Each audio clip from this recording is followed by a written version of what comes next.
It only seems fitting that we return to the world of Windows-based handhelds with the new ROG Xbox Ally X, which is the perfect follow-up to my last video that covered the cheaper, less powerful version. This time around, the X comes packed with more power than ever before thanks to its Z2 Extreme AI chipset, but also comes with a new friend in Xbox, as they join Asus to deliver this pair of Ally handhelds. Now, we already took a deep dive into the base Xbox Ally, but now it's time to shift gears and check out its more powerful sibling. So, please join me, Rob the Retro Tech Dad, as we explore this new Ally and find out if X marks the spot.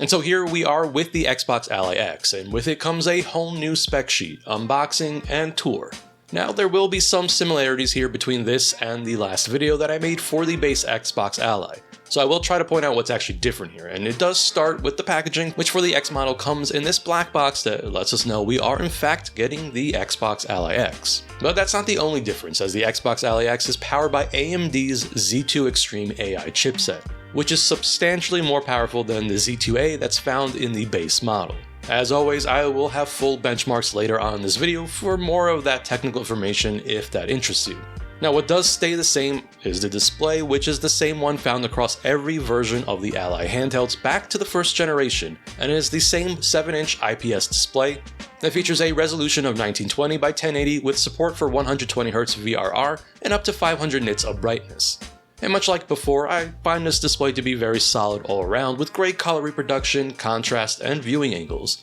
Now, at least for the X variant, I would have loved to have seen either an OLED panel or perhaps somehow fit a larger display into the shell to help further separate the two models. The Xbox Ally X comes packed with 24GB of LPDDR5X RAM at 8000 MHz with 1TB of internal storage, which uses the M.2 2280 form factor. And we will examine the upgrade process later on in the teardown portion. We also get expandable storage with the included microSD slot. Now, in terms of ports, we have one USB-C 3.2 Gen 2 port, with support for DisplayPort 2.1 and Power Delivery 3.0, as well as the USB-C 4.0 port, with support for DisplayPort 2.1, Power Delivery 3.0, and most importantly Thunderbolt 4, which is not found on the base Xbox Ally. We've also got a 3.5mm combo audio port, as well as support for Wi-Fi 6E and Bluetooth 5.4. The Xbox Ally X sees the return of that larger 80Wh battery from the ROG Ally X, which is larger than the base Xbox Ally with its 60Wh battery, and in the box we do have an included 65W power adapter, at least for those in North America.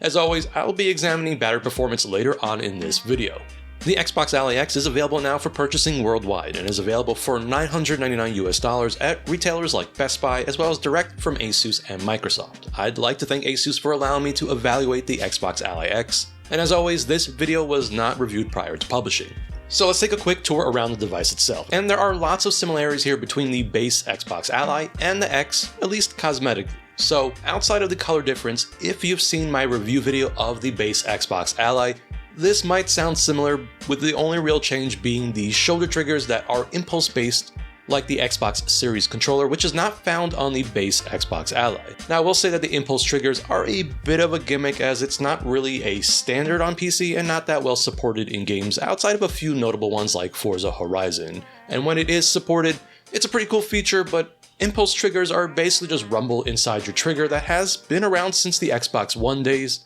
and these are different than what you would have with a DualSense controller. Other than that, we do have the same shoulder buttons and trigger setup, and I really like the way these feel and press down. The shoulder buttons themselves are very quiet with a subtle clickiness and press down well across the entirety of the button. Now, the triggers are the best we've seen yet on any of these Ally handhelds, and the movement is very smooth and just feels great, especially given how much bigger they are compared to the prior generations, which just ties into its comfort, especially with those massive grips that many might think are hideous, but in this case, I'd take the comfort over the beauty because these grips really do make a big difference when handling the Xbox Ally X. And what's remarkable to me is that this device is heavier than the base one, but I don't feel it being any less comfortable or fatiguing compared to that lighter base one. since the handheld just sits beautifully in the hands and makes this, at least for me personally, one of the most comfortable handheld experiences I've ever had. And believe me, I have held and used many handhelds.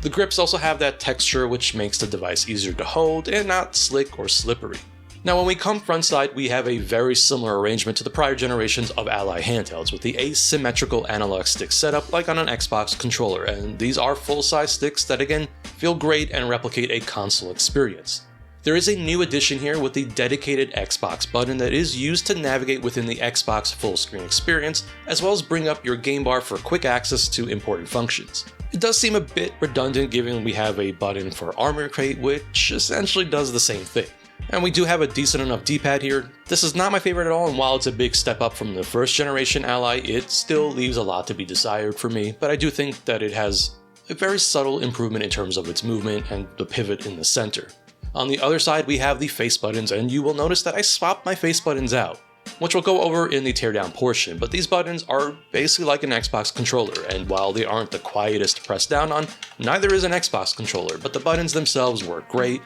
press down well, and have a good amount of range, and I really don't have much to complain about here. But I do love the small touches on the front with the plastic that reveals the Xbox and ROG branding, and it's such a subtle thing, but it really adds to the handheld's character, and I like the plastic overall, which is very solid, and I was concerned that the black model would pick up fingerprints, but that's not really the case here at all.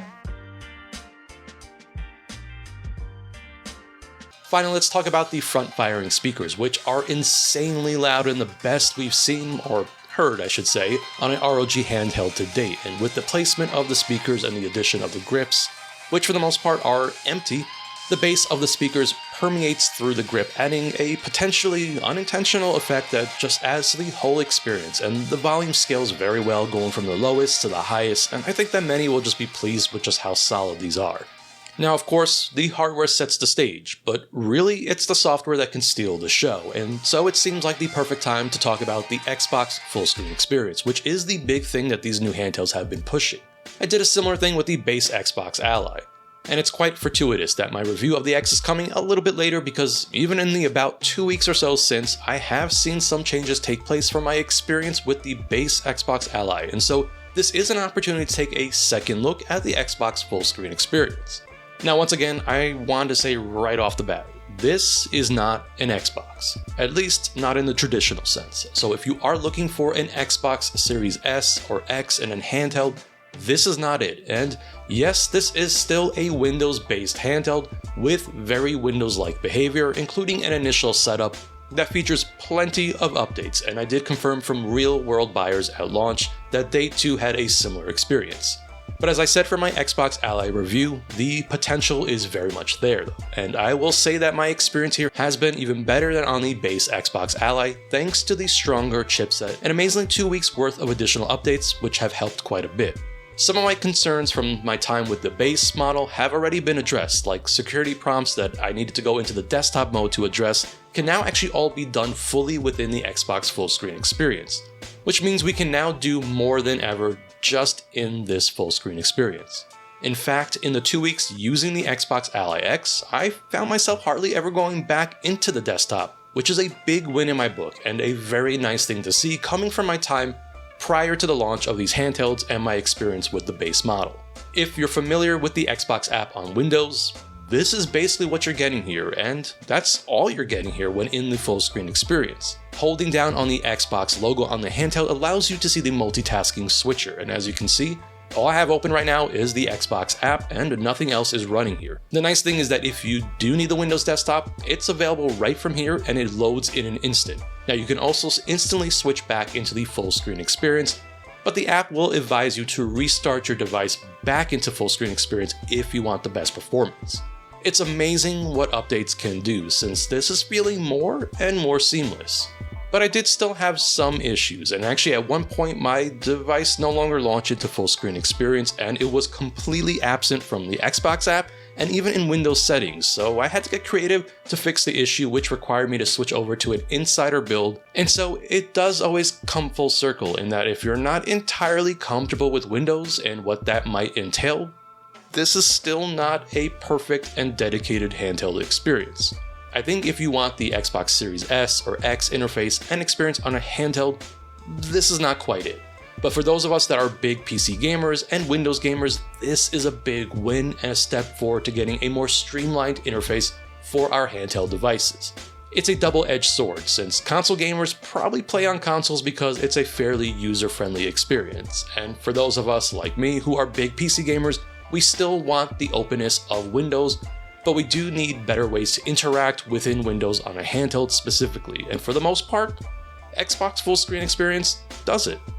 The Xbox app itself can act as a hub for all of your other platforms like Steam, Epic, GOG, and with a combination of the Asus Armory Crate, I find myself pretty much good to go. I can add my emulators that I can now fully install in Xbox Fullscreen experience and add it as a shortcut in Armory Crate without ever having to go back into the Windows desktop. The integration of the Xbox Game Bar with Armory Crate is excellent as well, and something I find works very well with everything that I need quick access to, including the on-the-fly changes to the TDP. Within your library, your games from all of the platforms will show up under the My Games tab, and here you can find your games that you might have purchased on Xbox and you own that can be installed here as part of the Xbox Play Anywhere program, which Xbox claims has over 1,000 games now, as well as the ability to see games that are available through the cloud with streaming, which brings me to another addition that was not available when doing my review of the base Xbox Ally. Within the Xbox app, now on each game listing, they have added imported details like how a game might perform on a device, and whether or not it's been handheld optimized, which has a specific list of criteria that needs to be followed, as well as whether or not it's Xbox Play Anywhere, which means that if you bought Ninja Gaiden 4, for example, on your Xbox Series console, you can also play the PC version here on the Xbox Ally X. Unfortunately, a lot of games are not available as part of this program, so I do recommend checking beforehand so that you know what you're getting into and whether or not you need to buy your game again on a PC. There's more I'd love to talk about with the Xbox Fullscreen experience, but I do think it's time to move on, and so we've covered hardware, software, and now it's time to take it all apart in our mini teardown, and this is something I did as well for the base Xbox Ally, and the same thing applies here for the X, and the goal of this section is to examine a few things, including the ability to access the battery, swap out the internal SSD in case you wanted to upgrade to a larger one, as well as a few other things like ease of repairability, and for fun, I will be swapping the face buttons from this base Xbox Ally to the X. This is a good opportunity to examine potential similarities between the two models as well, and so definitely check out my Xbox Ally video for its teardown portion. Okay, as before, I'll go grab my trusty iFixit-Kit, and we will first use a Phillips head size 0-bit to remove the external screws from the back shell. Just like the Xbox Ally, we have a total of 8 screws, all of which are visible, with 5 of them on the back and then 3 at the bottom. So let's magically remove these screws in lightning speed, and one thing just to make note of, since this is kind of my second go at it, the screws are not the same size, so just be mindful of that, and the shorter ones are used for the bottom 3 screws. Okay, with the screws removed, we'll go ahead and use our trusty pick to help separate that back portion from the rest of the handheld. Just find a good place to get some type of wedge in there, and then go slowly around the device. I personally used my hands to gently separate once I had enough leverage. We do have a very similar setup as the base Xbox Ally, and so don't just pry off the back cover, since there is a cable connected to the mainboard for the rear programmable buttons, so make sure to first disconnect the cable by gently lifting the tab up and then removing it. Unsurprisingly, the plastics and arrangement are very similar to the white model, complete with the flexible plastic, the boards for the rear programmable buttons, and that mesh screen to help keep dust out of the fans. And at first glance, it does appear that the setup is very similar to the base Xbox Ally, but not quite identical, which isn't a surprise given that this does use a different APU and does have slightly different features, but we can clearly see the massive 80 watt-hour battery at the bottom here, which does look like it occupies the same space as the one found in the Xbox Ally. We also have a few other components that are on display here, including the dual fans, the APU in the center, the easily accessible and removable boards for the analog sticks, and the vibration motors in the grip area. Okay, so let's work on gaining access to that internal drive, which does use the M.2 2280 form factor, and this is awesome given how easy it is to replace, and typically is the cheaper variant for drives. Now for the Xbox Ally, it does have a very similar placement, but the screw is actually on the other side, but essentially the same idea. Now you can totally just unplug the battery connection and remove the drive without doing anything else, which makes this very simple to upgrade. Personally, I found that at least on the Xbox Ally, it was a bit easier to work with that battery removed, and so I will be doing the same thing here for the X. Let's go ahead and remove the 5 screws that are holding the battery cage in place, and 2 of these screws also hold a portion of the fan in place. Now for this I will switch to a Phillips head size 00 bit, which seems to work better on all of the internal screws. Again, with some magic, these 5 screws find themselves removed in lightning speed, and again just make note of the screw sizes with the smaller ones being used at the bottom again. So the battery is now free from the handheld, but we do need to disconnect the cable from the main board, and I was hopeful that maybe we could swap batteries or even get a replacement 80 Wh battery from the X to be used with the base Xbox Ally. And amazingly, Asus used a different connection for the cable here, so at least with this specific connector, you can forget about it. I'm pretty sure that the wires can be soldered and made to work, but that's beyond the scope of this video. So unlike the base Ally, this doesn't have a tab that you slide down. Instead, you just lift it up and with some force it comes out thanks to a little plastic piece that acts as a pull tab and lets you get a nice grip on the connection. Just like on the white Xbox Ally, the removal of the battery does reveal those speakers hiding below. And now we can take a look at the internal drive without anything in the way, not that the battery removal is necessary. The drive is held in with just 1 screw, and again the Xbox Ally X is using a 2280 slot. It looks like we get a Samsung SSD here, and what's interesting is that this one isn't actually wrapped in a protective sleeve like we saw on the base Xbox Ally. Okay, so let's dive in just a little bit deeper, and because I want to swap out the face buttons, I will be working here on the left. The first order of business here is to remove the analog stick board, which is held into place with 3 screws, very similar to the base Xbox Ally. Of course, make sure to disconnect any cables here by gently lifting up the tabs and then disconnecting. With the screws removed and the cable disconnected, we can lift out the analog stick module. This does look like the same module as the one used on the base Xbox Ally, which would make sense. So let's now focus on the board for the face buttons, and we do have a few things we need to disconnect here before removing the screws. There is a cable that is taped down coming from the shoulder trigger, and this is for the vibration part of the impulse triggers, which isn't on the base Xbox Ally, and so slightly different than what we saw over there. The cable here is plugged in, and personally I used tweezers to grasp the plastic connection and lift it up since I didn't want to accidentally yank the wiring out of it. And with that loose, we can now focus on removing the impulse trigger, since this will need to be removed in order to gain full access to the board for the face buttons. The trigger is held into place with 2 screws, and with a quick removal we can put the trigger aside and now we have full access to the board. If you haven't already, make sure to disconnect the cable connected to the board, and I gotta say I just love the small blue tabs on these cables, which really makes it easy to handle them for connecting and disconnecting them. It's a nice touch. We've got 2 screws here to remove, and just like that, we can free this board from the handheld and take a closer look at the membrane that's being used here, as well as a closer look at the 2-tone face buttons, which you can see that white backing on here, and I think it's going to look really slick on the white Xbox Ally, giving it that panda look. And what do you know, I've got the Xbox color buttons from that white Xbox Ally all ready to go for its swap, and you can see here how these have a different backing in different colors, which I think will look really cool here with the Xbox Ally X. The face buttons are unsurprisingly interchangeable between the 2 models and fit perfectly here in the X.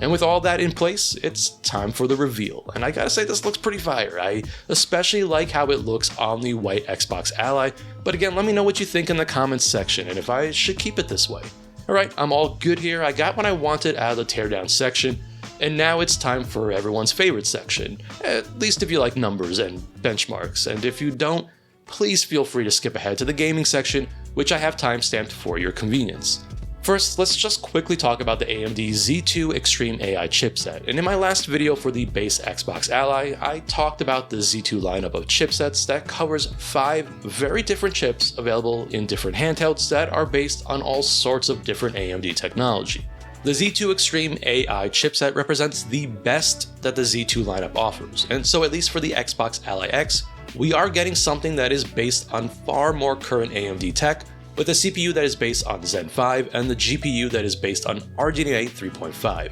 Unlike the base Xbox Ally, which if you've seen that video you know is based on aging tech with the Zen 2 and RDNA 2 platforms. Now, the best chip going in the Xbox Ally X makes sense since it is the more expensive of the 2 options, and so what does that actually mean in terms of benchmarks? And for this section, I spent a good amount of time trying to convey different aspects and comparisons to give you, the viewer, a good sense of what we're working with here. This is going to be a bit of a speed run through benchmarks so I can get through it before everyone falls asleep on me, but there are interesting things to find out here, and so let's bring in the first gaming benchmark with the oldest game using Shadow of the Tomb Raider. And for the next few sets of comparisons, we will be using the Xbox Ally X compared to last year's ROG Ally X with the Z1 Extreme, the MSI Claw with Intel's Core Ultra 258V, essentially a direct competitor and one of my personal favorites, and finally, the One X Player F1 Pro that has AMD's Ryzen AI 9 HX370 chipset that shares similarities with the Z2 Extreme. And if you notice, this roundup of handhelds are all in that similar price bracket, and so it will be interesting to see how they all stack up. So at the 25W TDP, which can be equally set on all devices at the 1080p resolution, since the Xbox Ally X is specifically targeting this resolution and using low settings, the numbers overall are very close with a slight edge to the 258V, and the worst performing being unsurprisingly the Z1E. The Z2E gives the Xbox Ally X about an 8.5% advantage over the prior Z1 Extreme, and we will form some conclusions as we quickly go through the next benchmarks. With the Forza Horizon 5 benchmark at 1080p using low settings with all handhelds set to 25 watts, we've yet again got some pretty close numbers, with the Z2E gaining about a 10% advantage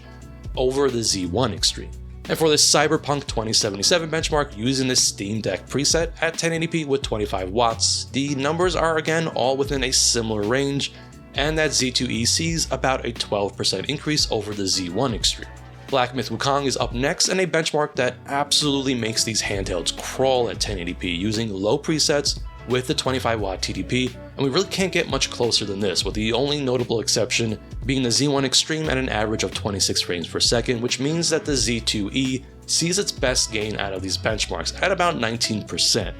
But really, it just sounds better with lower frame rates than it actually is in reality. This next benchmark was a requested one from a viewer, and it's another one much like Black Myth Wuchang that will absolutely make these handhelds sweat, and we yet again see very similar numbers between the HX370 and the Z2 Extreme, with a surprisingly weak showing for Intel's 258V, and yes, again, the Z1E is lagging behind the Z2 Extreme, with the Z2 Extreme gaining about a 13% increase over the Z1 Extreme. Again, looking at the frame rates, this is not as impressive as it might sound. Finally, the last one for benchmarks at 25 watts with 1080p between these handhelds with Doom the Dark Ages as one of the newer benchmarks,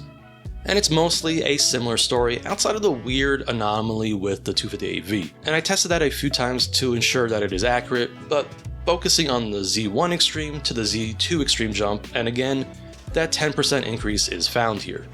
So I think there's a very obvious picture here that if we're looking for just pure performance, the upgrade from a Z1 Extreme based handheld to the Z2 Extreme might not offer the big jump you're looking for, and that's because really this is more of an incremental upgrade to the Z1 Extreme. But let's examine some other scenarios here, and yes, we're gonna bring the Steam Deck into the equation because, just get a Steam Deck, bro. But really here, I want to examine if you were using a Steam Deck and are just curious at what you're looking at in terms of an upgrade for performance, or maybe you're shopping around and are curious what you can get with a device that does cost more here. You can probably see on screen already that I am comparing at 15 watts first, since that is where the Steam Deck will max out, and at a 720p resolution to keep it all even between the two. As I expected, and as it should be, the Xbox Ally X with its Z2 Extreme does outperform the Steam Deck in the 6 different game benchmarks that I ran, in some cases more than others, and that's why I really like testing a range of different benchmarks. Now, we're not quite done with the Steam Deck, and an advantage with the Xbox Ally X is that we can go beyond 15 watts, and with its 80 watt-hour battery, we can still do it and not have absolutely terrible battery life.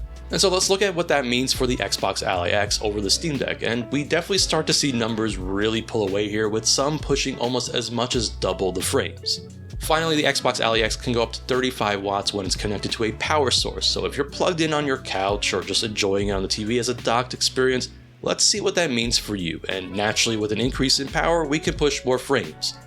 But you will see that the Z2 Extreme does start to see a bit of diminishing returns at that 35 watt TDP. Which ties perfectly into the last test that I've done here. And this one looks a bit like a New York City subway map, and what I'm doing here is actually tracking the average frame rate from 8 watts all the way up to 25 watts, since these handhelds, for the most part, can be set across the board at these TDPs. The subway line for the Steam Deck stops at that 15-watt station, but no worries, the other handhelds will pick up the slack, and what's really interesting here is that there's a lot of convergence happening at around that 15-watt TDP, with almost all of the handhelds featured here finding themselves in a similar position. I guess you could say this is our transfer station, and now we can track the performance from 15 watts to 25 watts, and what's remarkable here, just how fairly parallel these all are. In fact, I'd say you're doing alright if you decided to join Team Blue with the 258V and the latest MSI Claw handhelds, as well as the Z1E aging like a fine wine and holding its own. I will say that the Steam Deck's performance at the sub 15 watts is pretty impressive, and the only chip that came close to its performance at lower TDPs was the 258V, with the Z1 Extreme being the worse off, which is a pretty well-known thing compared to the Steam Deck. By the way, the numbers for the Steam Deck are also useful to pay attention to if you're curious about how the base Xbox Ally performs, since the chips are very similar. Okay, I really do apologize if this went on longer, and I tried my best to speed through this, but I hope it's meaningful information, and honestly, let's just jump into some PC gaming, which really is the best way to judge performance and what the Xbox Ally X was designed to do after all. So let's start out with some lighter stuff first, and I have been absolutely hooked on Ball Pit, which has definitely taken up some of my free time, and I warn you in advance, if you haven't tried it out yet, since it's absolutely addictive. Ball Pit is a good one to start out with as a lighter indie type of experience, but we can use the X's silent preset at 13 watts to achieve 120 frames per second with high settings at a resolution of 1080p, which is definitely very awesome and an absolutely awesome way to start this showcase out. I love being able to make full use of the 120Hz display. Now, another fairly recent release is Yooka Replaylee, which is a reimagining of the original game, and it is definitely a much improved game. This is a beautiful looking experience and a good example of how we can really adjust settings in many different ways. I'm specifically targeting that 120 frames per second, and here I am using the 17 watt preset at a resolution of 720p, but with AMD's RSR to help me reach that frame rate, or at least get closer to it without sacrificing the image quality, and also without adjusting the power too high. Now what this means is that we have a lot of room to go in either direction to either favor performance or battery life. Gears of War Reloaded is another remastered experience that dropped earlier this year, and naturally seemed like a good game to test out here since I had a feeling performance would be solid, but also given its Xbox origins, it seemed fitting. I'm using the Xbox Game Pass version of Gears of War Reloaded, which does support Xbox Play Anywhere, and performance is really solid with a resolution of 1080p, a 60 frames per second target using high settings, adjust the 17 watt performance preset, which again means we have some room to adjust depending on what you're specifically targeting. Now, for a game that is definitely a bit more demanding than Gears of War, I have another Xbox Game Pass game, but this one does not have Play Anywhere support, so if you purchase this on an Xbox, you will need to either subscribe to Game Pass or purchase it for PC. Wuchang Fallen Feathers is a Souls-like experience that definitely pushes these handhelds quite a bit. I'm set here to use the 17 watt preset at a 1080p resolution with low settings, and we're basically locked to 30 frames per second, with the FSR oversampling resolution set to 60. You can easily turn this up with the higher 25 watt turbo preset and beyond, of course, but again, we have some room to adjust, and this is very solid performance. Now, I was pretty excited because I was trying to vary up the selection of games from my Xbox Ally video just to change it up a bit for my viewers and honestly for myself, and I noticed that Ninja Gaiden 4 was dropping on October 20th, which definitely was perfect timing since I could test it out here with the Xbox Ally X. All I needed to know was Platinum Games, and I'm sold. And this is exactly what I would expect from Platinum taking the development lead for this game. Ninja Gaiden 4 runs very well using the Xbox Game Pass version with Play Anywhere support, yet again at a resolution of 1080p with a 60 frames per second target, and I have the prioritized performance setting for FSR using low settings, which I tested at both 17 watts and 25 watts. Now naturally, the 25 watt preset will hold that 60 frames per second much more steady, but again, we have room to adjust as needed. So let's move on next to a pair of very popular first-person shooters, with a little game called Call of Duty Black Ops 6. I'm using the Xbox Game Pass version, and this is another example of a game that does not have Play Anywhere support, and I'd say that's a big deal since this game is very popular. And for the next set of games, I wanted to keep pushing that 25 watt preset since we will find out in a little bit that battery life is pretty solid, and that's one of the big advantages of having that power under the hood. So the first part of this footage is at the 25 watt turbo preset with a 1080p resolution using the recommended settings set to graphics quality. And then for the second part, I did make the change to performance, and honestly with either setting, it's pretty dang solid, getting up there well above 100 frames per second during the campaign mode. And even checking out a quick match in Call of Duty Warzone in Zombie Royale, I'd say that performance is likewise pretty solid at that 25-watt turbo preset with the performance setting for the recommended settings, and I do think that it's great that games are providing options like this for those that maybe don't want to tweak settings as much as someone like myself, for example. Now, I did say I had a pair of first-person shooters, and of course, we can't talk about Call of Duty and then not mention the recently released Battlefield 6, which I did feature in my base Xbox Ally video, but this is a game well worth checking out again, and I am using the Steam version, and again, we're going to push that 25-watt turbo preset at a 1080p resolution, but I'll go ahead and use the auto balance settings first, which does pretty well as a quick way to set your graphics and just play the game, and even with that frame rate that kind of goes up and down around the 60s, it's not that big of a deal thanks to the VRR display we have with the Ally X. Now I do want to show off my own settings that I adjusted with the graphics set to low, but I'm going to go for a 60 frames per second target, and with that dynamic resolution scaling set to 80% and FSR set to quality, we are pretty much locked to 60 frames per second steady at 25 watts, and again, this is really a solid experience. I did use both the auto balance setting and then my settings in multiplayer, and again the experience is really great with those same settings, but it does highlight that we can adjust in many ways to achieve the type of experience that you might want. So let's close out this massive PC game showcase with a pair of games, again both using that 25-watt turbo preset to really make use of the power we have here with the Xbox Ally X. And for Clair Obscur, I am using the Steam version at a resolution of 1080p with low settings and Intel's Xe super sampling set to performance with an uncapped frame rate. This is a great experience for a game that is pretty demanding and another new release. And for the very last game, I've got another one that is returning with Stellar Blade, and a previous PlayStation 5 exclusive, but with the PC port we can now enjoy this game on our x86 handhelds, including the Xbox Ally X. And again at a resolution of 1080p with the graphics preset set to low, using a 60 frames per second target and AMD's FSR set to quality, we are definitely staying up there in terms of the target frame rate. It goes without saying that from what we've seen here, the Xbox Ally X clearly lives up to its target of being a 1080p handheld, whereas its sibling, the base Xbox Ally, lives up to its target of 720p handheld gaming. Okay, so with that doozy of a PC gaming section out of the way, let's shift gears and check out some emulation with the Xbox Ally X. Now, similar to what I did for the Xbox Ally video, I'd like to focus on high-end emulation. Since with the X model especially, we have more than enough power on hand to handle everything from the 6th generation of consoles and earlier, so think Xbox, PS2, and GameCube. Instead, we will use this time to focus on the more demanding high-end, and I can't think of a better way than to start this showcase out with some Xbox 360 emulation using Xenia Canary, which I've had on screen here. The performance here with Xenia Canary is really good, and we are not even really utilizing the full potential of the Xbox Ally X. And so games like Cameo, a game that has no native PC version, is actually one of the more demanding that I'm showcasing here, with it running at a resolution of 1080p.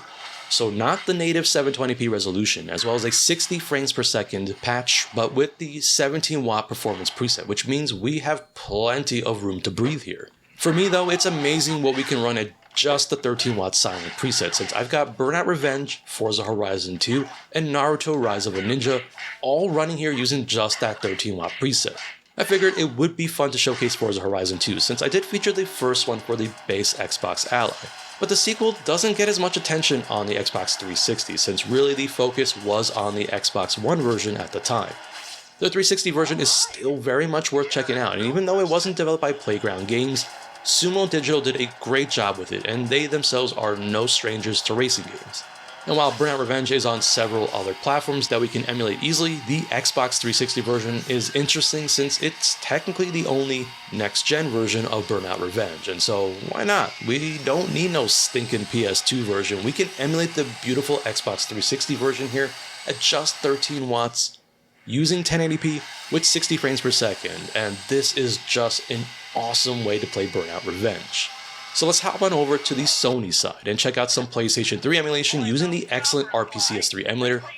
And again, much like what we saw with Xenia Canary, it's just incredible to me what can run using just a 13-watt silent preset. Now, I was expecting very good performance here, since the Z2 Extreme, unlike the Z2A in the base Xbox Ally, supports the AVX512 instruction set, and this makes a tremendous difference in terms of performance with PlayStation 3 emulation. I also knew from my extensive coverage of RPCS3 with the Z1 Extreme found in the ROG Ally that we would only get better results here, which were already very good. And I do have two very in-depth videos covering performance with RPCS3 using the Z1 Extreme if you're interested in that. And I'll have those videos linked in the description and as well on screen. But games like Sly Cooper Thieves in Time and of course Skate 3 both run very well at just 13 watts using a 1080p resolution, and it does highlight just how well the Z2E handles PS3, since Skate 3 was a game that really was pushing the limits of that older tech in the Z2A.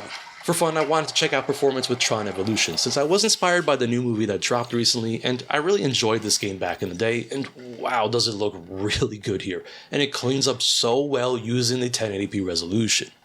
Again, for this one, we can run the game using just 13 watts at 30 frames per second with 1080p, or take it up a little bit and go for 17 watts to get 1080p, but with a 60 frames per second target using a V-Blink adjustment in RPCS3. Finally, because we always have to, I did test God of War 3, and I am absolutely just blown away by how well this game runs with God of War 3 handling a 13 watt preset at 1080p natively using a 30 frames per second cap with all the performance patches, which is incredible to see that we have now made it to the point that this is even a possibility. But I did want to push the Z2E a bit, and I went ahead and targeted 60 frames per second using the 25 watt turbo preset, and we are amazingly almost at 60 frames per second with those performance patches, and while it's not consistently at 60 frames per second, I think the performance here is very impressive nonetheless, given how tough of a game this is to emulate. Finally, let's talk about some Nintendo Switch emulation using the latest version of the Eden emulator, and one game I always love to check out here for Switch emulation, especially on PC, is Crash Team Racing Nitro Fueled, since this is a game that never received a port to the PC.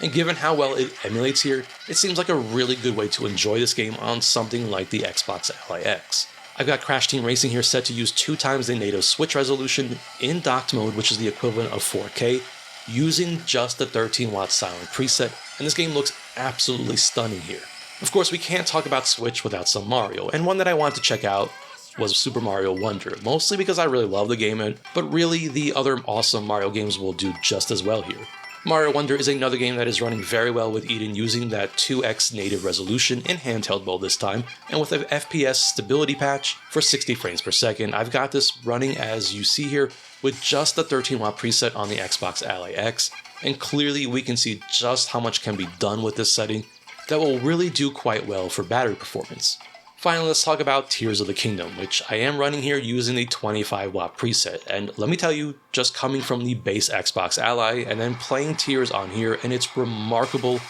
just how much better of an experience it is here with the extra power on hand with the X. I didn't even bother with NX Optimizer for this because honestly, it works quite well right out of the box, just loading up the game and then playing through it a bit to help out with the shader compilation, which does introduce some stutters and with time will smooth out. But it's less noticeable and less of an issue here because of the performance overhead we have with the X, and so yeah, even some of the more demanding experiences like Tears will not be much of a problem here. So after all of this gaming, and wow, did we cover a lot of gaming, how does the large 80 watt hour battery fare in the Xbox Ally X? And as usual, I have my go-to games for testing, so let's start out with the lightest test with God of War 2 for the PlayStation 2 using the PCSX2 emulator, and I actually have God of War 2 set to use 3 times the native PS2 resolution for 1080p gameplay. The Xbox Ally X is set at a 50% brightness and volume with Wi-Fi on, Bluetooth off, RGB off, and a 60Hz refresh rate using the 13 watt silent preset, and we came in with a very solid 4 hours and 40 minutes of on-screen time, which I will say that this isn't fully straining that 13 watt setting,